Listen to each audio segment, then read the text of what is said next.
Ang pamalaang lungsod ng Navotas ay nagsagawa ng sabay-sabay na coastal cleanup drive sa lahat ng 18 barangay bilang pagdiriwang ng International Coastal Cleanup Day.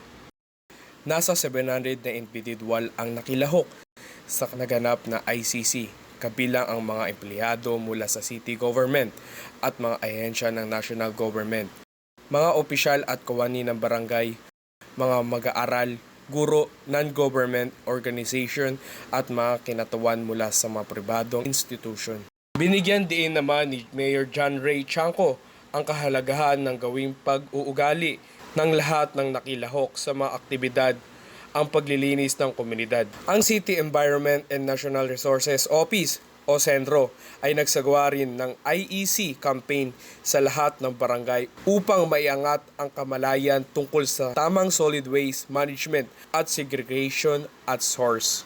Ang ICC Day ay isang global event na nagbubuklod sa mga bansa at mga tao na may isang layunin na lutasin ang lumalaking problema sa marine debris sa pamamagitan ng pagpapanatili ng kalinisan ng mga baybayin, ilog, lawa at daluyan ng tubig.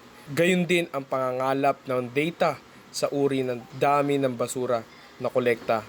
Ito ay na-institutionalize ng Presidential Proclamation number 470 noong September 15, 2003. Ang mga voluntaryo ay kinakailangan magsumite ng Copy of Volunteer Ocean Trust data form upang maitala ang mga debris at mga basura na kanilang natipon sa panahon ng naturang cleanup drive. Kamanaba News Media, ito si Carl Vasquez, naghatid ng tunay na balita para sa bansa.